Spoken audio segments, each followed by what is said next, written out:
Soyons des hommes et des femmes qui émerveillent Dieu ou qui étonnent Dieu de manière positive. Soyons de ceux qui émerveillent Dieu. Si nous prenons le récit de la création, quand Dieu crée, il est dit dans la Genèse, et il vit que cela était bon. Dieu s'émerveille dans sa création. Notre appel, notre première vocation, c'est vraiment d'émerveiller Dieu. Quand Dieu nous voit, il dit waouh, c'est magnifique. Waouh, il a changé. Quelquefois, je me dis, le pauvre Dieu, il est assis là-bas en haut, il nous regarde du haut, lui, Jean, désolé, certains s'appellent Jean ici. Jean, il fera pareil, il va encore trébucher, il va encore. Voilà, chaque semaine, il fait ça. C'est son habitude, voilà, son péché. Ce qu'on appelle péché mignon. Voilà. Et quelquefois, il est important d'émerveiller Dieu, de ne pas faire. Et Dieu dit, waouh, le cœur de Dieu s'élargit. Parce qu'on a changé. Notre présence ici, c'est justement de changer. C'est la conversion en fait. De changer. De ressembler davantage à Dieu. Parce que nous sommes des porteurs de Dieu. Il n'y a pas de Dieu dans nous. Dans l'évangile, le Christ s'émerveille devant qui? Pas devant les riches qui viennent mettre leur argent dans le tronc. Il s'émerveille devant, il est dit dans l'évangile, Marc souligne très bien, il dit, une pauvre veuve. Franchement, entre nous, déjà la pauvre, elle est veuve, après elle est pauvre. Une pauvre veuve. N'oubliez pas que dans l'Ancien Testament, et même dans toute la Bible, il est dit, Dieu prend soin des orphelins et des veuves. Parce qu'une veuve, c'est quelqu'un qui n'a pas de sécurité, de soutien. La mentalité de l'époque, la veuve était sans défense. L'orphelin était sans défense. Et quand l'évangéliste Marc dit, parlant de cette veuve, une pauvre veuve, c'est-à-dire, elle est vraiment dans la précarité totale. Et c'est devant cette pauvre veuve que le Seigneur va s'émerveiller. Qu'est-ce qu'elle a fait? Elle a mis tout ce qu'elle avait. L'évangile ne dit pas que les riches,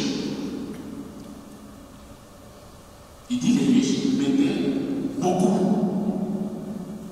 beaucoup dans le trou. Beaucoup de riches, ils mettaient de grosses sommes. Le Christ ne voit pas ça. Il ne s'émerveille pas parce que le don, parce que leur don, ça ne les coûtait pas. D'autres évangiles synoptiques disent, ils prenaient sur leur superflu. En fait, c'est qu'ils n'avaient pas besoin de ça. Ça ne les coûtait pas.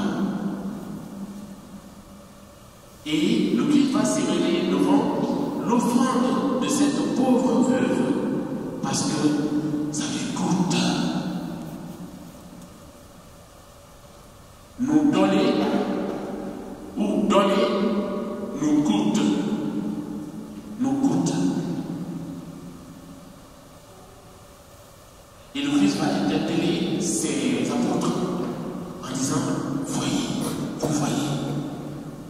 vous voyez, cette dame, cette pauvre veuve a donné tout ce qu'elle avait pour vivre.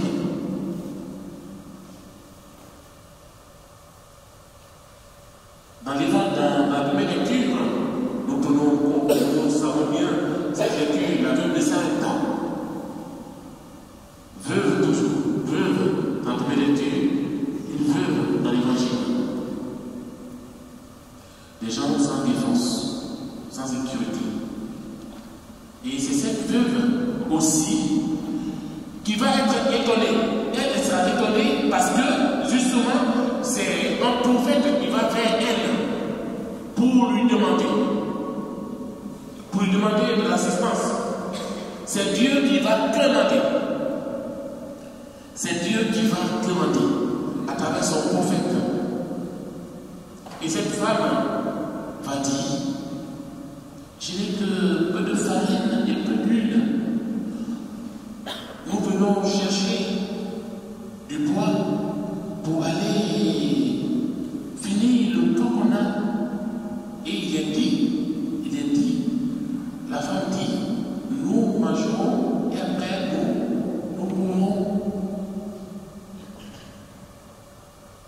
Et le prophète,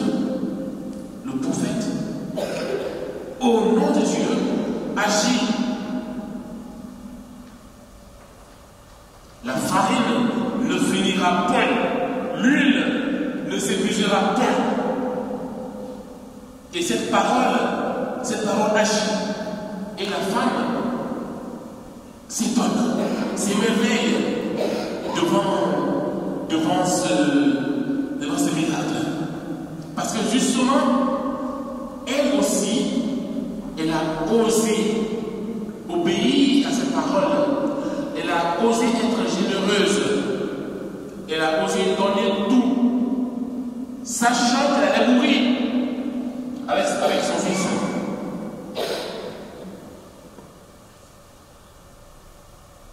C'est un enseignement très important pour nous à travers le don que nous faisons. Je pensais à cet exemple, je vais le partager.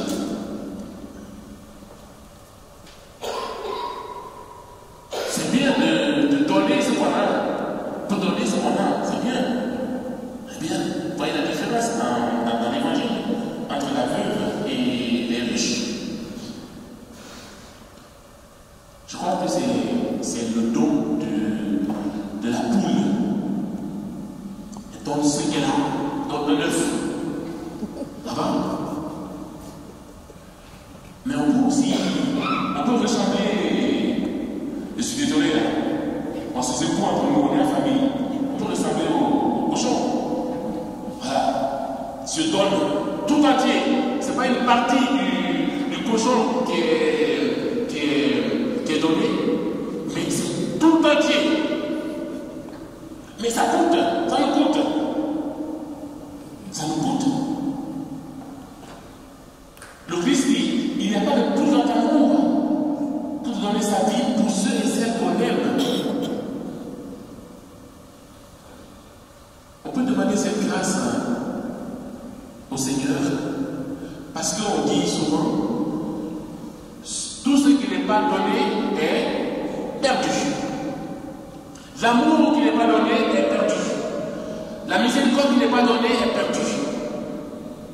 La bonté qui n'est pas donnée est perdue. Le sourire qui n'est pas donné est perdu. Ainsi de suite. On peut continuer la liste.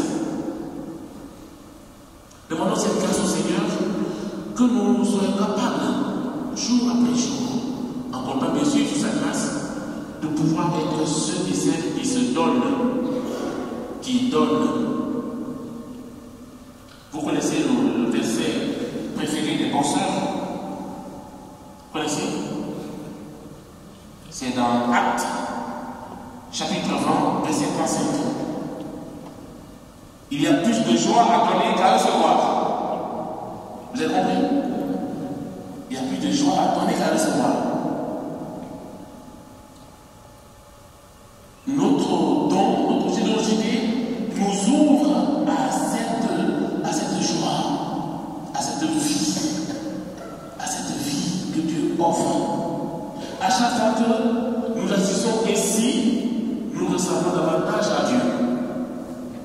À chaque fois que nous agissons ici, nous retrouvons notre identité première.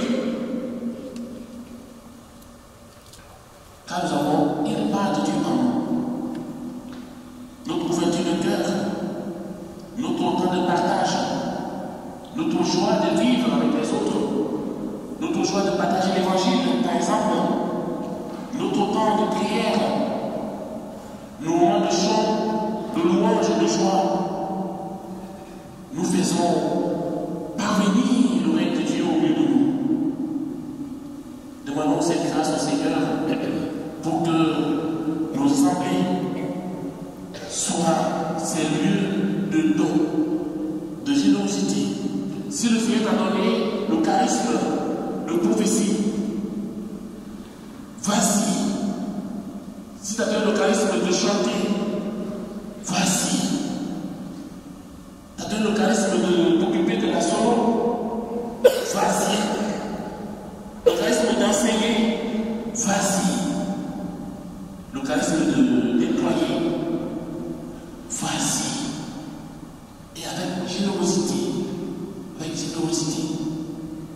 c'est cette Paul qui nous dit, parlant justement de tout ce que nous pouvons faire dans notre vie chrétienne, dit, je peux distribuer tous mes biens à tous les pauvres, je peux me dépouiller tout. Si ce n'est pas l'amour, cela ne me sert à rien. Je peux donner mon corps à être brûlé vif. Si ce n'est pas l'amour, ça ne me sert à rien. Je peux parler des prophéties, je peux même parler dans la langue des anges, des archanges. Si ce n'est pas l'amour, ça ne me sert à rien. L'amour, cet amour, cette charité qui est une des trois vertus théologales, nous invite justement à ressembler davantage à Dieu. La qualité dans notre générosité, la qualité de notre générosité, la qualité de notre charité. Nous demandons cette grâce au Seigneur pour que nous soyons ses serviteurs. Nous soyons ceux et celles qui l'émerveillent jour après jour, pour que nous voyons, qu'ils disent, quel groupe de prière qui s'est vivant. Waouh! Quel chant qui me glorifie. Waouh! Quel acte, quelle présence qui m'honore.